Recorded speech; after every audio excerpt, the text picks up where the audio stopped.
Salut, c'est Jean-Baptiste en direct du Japon. Aujourd'hui, je vais te faire une vidéo pour te parler des fonds noirs dans le manga. Quand je te parle du fond noir, je vais te montrer ce que c'est. Il ne faut pas le confondre avec les backgrounds. Les backgrounds et les arrière-plans, c'est ce qu'on trouve dans les cases des mangas.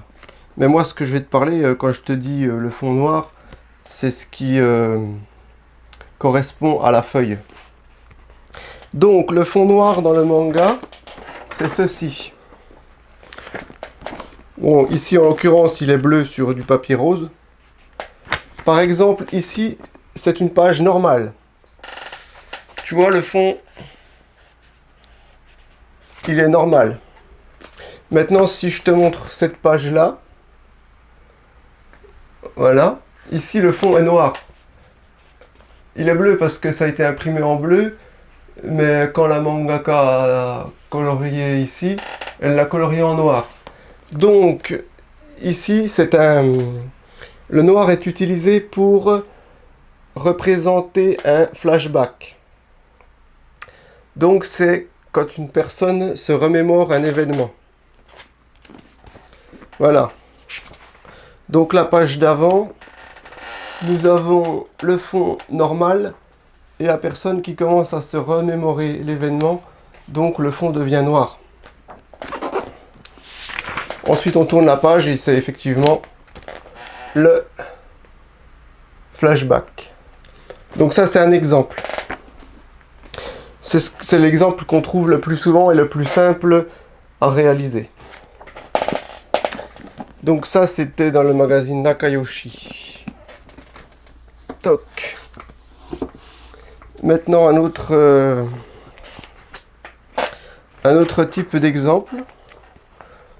Toujours du flashback. Mais ici, la fille se remémore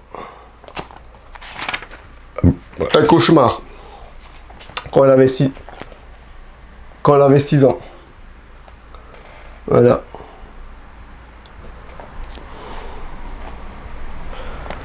Donc là, le fond est noir et on voit que le mangaka a souligné les cases avec des traits blancs. Voilà. Ceci est un autre type d'exemple.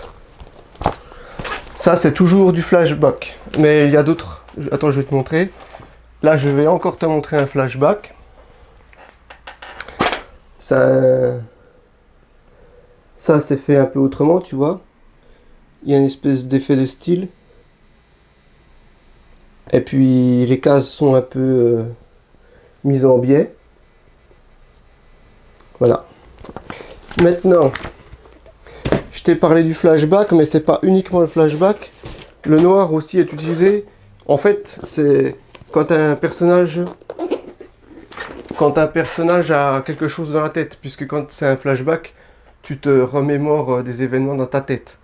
Mais ça fonctionne aussi quand tu imagines quelque chose. Ici, le magazine Jump Giga. Et ce personnage ici. Voilà. Bon, là, déjà, il se remémore quand il avait 5 ans. Attends, oui, c'est ça. Donc, la particularité de ce personnage, c'est que quand il touche la peau de quelqu'un, il voit la façon dont il va mourir. Donc ici, il avait 5 ans. On voit que son père le touche. Ensuite, son père meurt dans un accident. Donc ça, c'est effectivement un flashback. Mais si on regarde un peu plus loin, il se passe que ça. Un mec le touche et on voit que le mec va mourir en tombant d'un bâtiment. Un autre mec le touche, une nana, et on voit qu'elle va crever quand elle sera vieille. Voilà. Donc lui, il arrive à voir l'avenir. Là. Attends.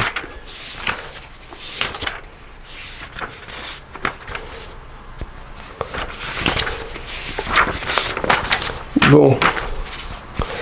Ici, il va toucher une fille. Voilà, il va danser avec.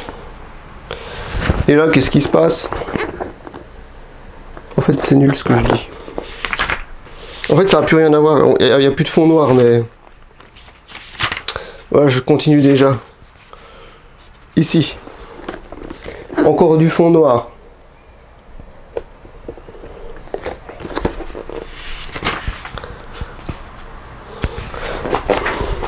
Encore du fond noir. Donc, pour récapituler, le fond noir c'est utilisé pour le flashback, mais surtout quand c'est... Ah, j'ai encore un autre exemple. Quand c'est une projection de... Quand c'est dans la tête, quoi. Quand c'est une idée dans la tête.